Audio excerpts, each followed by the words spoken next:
الرحمن الرحيم أنا محمد أحمد وضدك قبل كمدة كل شيء وعن كالله يا أنت ساكن كسر كرتي توبيا أي سكر لسه أو أي تري ضل مرحبا بوا قصنا يسمعنا لان كي يلي منه هذا صومالي ناي ضل كنا تاكل كمدة توبيا وموجودين هذه أي كلا موجودة في الكاسنا waxay u noqonaysaa dagaalkii samad Itoobiya ka laabata arintaas Abiy Ahmed wali waxa leenahay ka laaba arintaas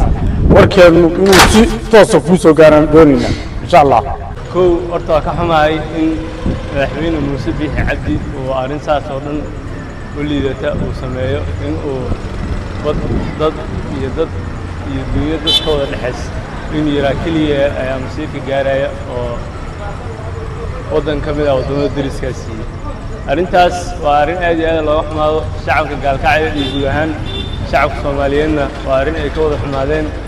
سحن ودي سكعن وديين. أرنتنا دوحي هوست على ذحينها حكومة ديسا رئيس الوزراء حمزة يقولها برلمان كا. فكرة أنت إذا ديبت رنتي الصومالي لان ودولة جولات كمية دولة جولات الصومالية وطن شيء هشيس لما قال كرتا بدان وحيابا والمسيري أو ذل كان هشيس لقى جاري وحكى جاري مدحوين حشيش محمود حكومتي يقولها برلمان كا ده واحد الله غفر يا مدحوين رئيس الوزراء إن الجواب كبحيان أريدان إثيوبيا iyo Somaliland inay jawaab degdeg ah ka baxshaan maadaama ay dalku ayaga xukumaan anagu Itoobiya wax hadda ay noo soo kordhinayso Ilaahay abuurta malaha dalkeenana bad ama dhul taaka kamid ah dal kale inay xoog ku qabsadaan ama wax kale ku qabsadaan oo ogolaamayno safiirka Itoobiyana waa in la cayriyaa barisantaha Soomaaliya ra'iisul wasaare ku xigeenka arrimaha gudaha yaa loo kala harin barlamaankana iyo soo kala harin Soomaaliya waa inay go'aan degdeg ah ka soo saartaa iyada xukunkii fadhida Cabdi Gorobled ma fadhiyo kursiga hadda maanta fadhiyo wacdaraha dhici lahaa madaxweynaha waa in arintaas wax ka qabateen ciyaar maahan waa nala damaaciyay injireey baan hunguriyay Itoobiya injireey injirtu ka daadanaysa damaacaysan hunguriyay marka fadhibaydi ma yaal waxa maqleen maamul goboleedyo loo kala jarjaray xagga shabaab baa ka dagaalamaya wararkaas ay maqleen marka muuse aadin dekadu wax ku lahaa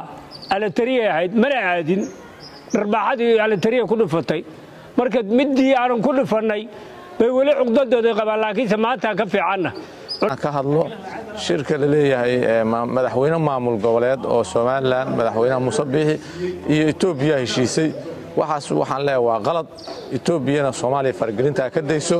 dad walaalaho darisaanahay darisnimadana inay nagu ixtiraamtay leedahay Soomaaliya maartay maamul goboleed wax ma bixi karo madaxweyne maartay maamul goboleed wax ma bixi karo Soomaaliyana wax ma kala leh waxna ma kala ahaan dalka Soomaaliya waa isla mid waxaan codsanaynaa oo adduunka ka codsanaynaa oo dawladaha dariska ka codsanaynaa oo Afrika ka codsanaynaa in la arko fargelinta ay nagu wado madaxweynaha maartay ra'iisul wasaaraha Itoobiya hanaga daayaan la fargelinta dad daris oo walaalaanahay